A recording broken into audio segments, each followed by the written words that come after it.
So we're here with Tim Kampert, who is a building performance specialist with the Perform team at IBACOS in Pittsburgh, Pennsylvania. Welcome, Tim. Thank you. Tim, why don't you start by just telling us what you do as a building performance specialist and maybe what Perform is in terms of where you fit into the housing industry. Yeah, so the Perform team is a group of guys. We're based here in Pittsburgh. We travel the nation and help the production home builders build better houses, identify any kind of shortcomings, and try to improve basic quality of homes that are getting built today.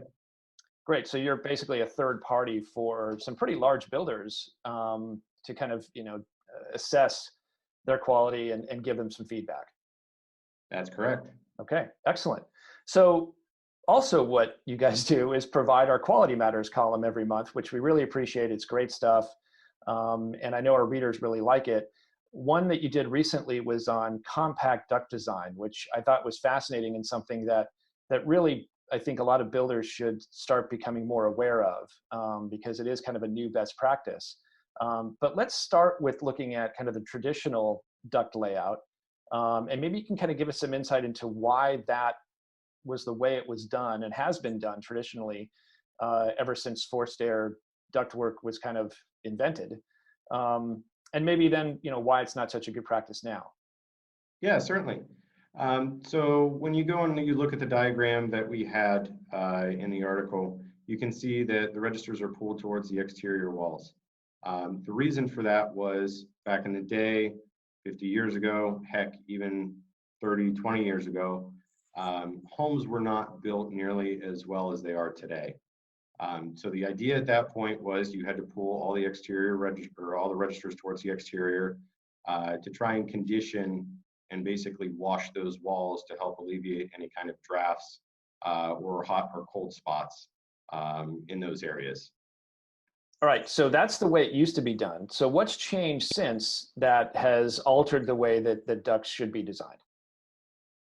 So nowadays, homes, they're built so much tighter. The insulation levels in the walls, attics is much higher. Overall window installations are better. So there's true air sealing around the windows. The overall specifications of the windows are better. So everything in conjunction together, working together, is allowing those ducts that once were installed at the exterior, it can be pulled towards the interior because it's just not needed to wash those exterior walls. Okay, so let's take a look at the compact duct design diagram that we had in the story, and kind of walk me through, because just walk us through that again in terms of where the ducts are located and where the registers are located. Certainly.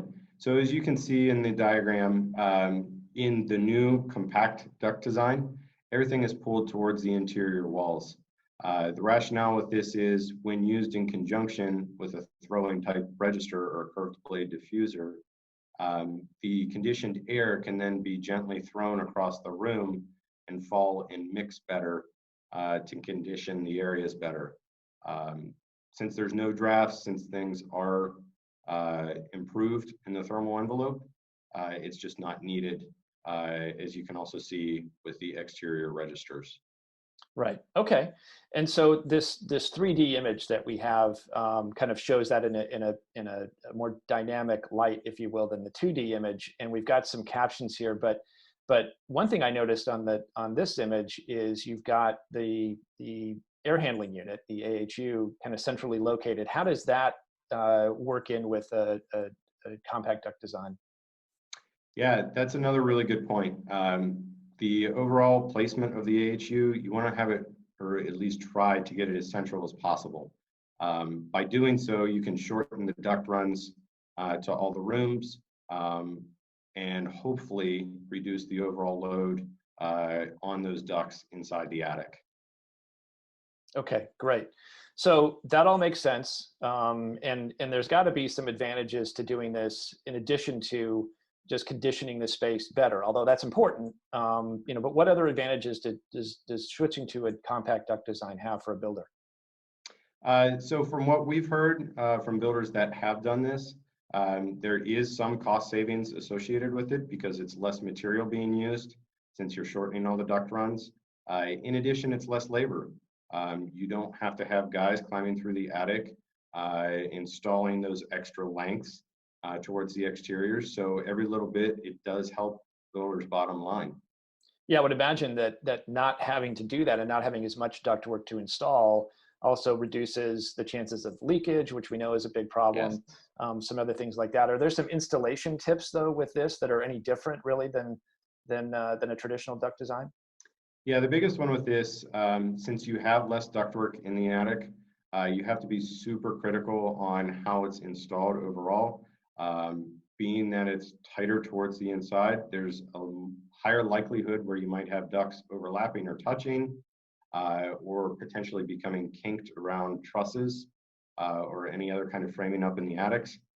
So you really need to make sure that you're properly stretching, properly supporting all the ducts. So that's great. And what about working with an HVAC trade partner? What kind of tips do you have for builders in that regard? So the biggest thing when trying to make a switch to a compact duct design, we've seen builders go and use their highest build plan, trying to switch that one first.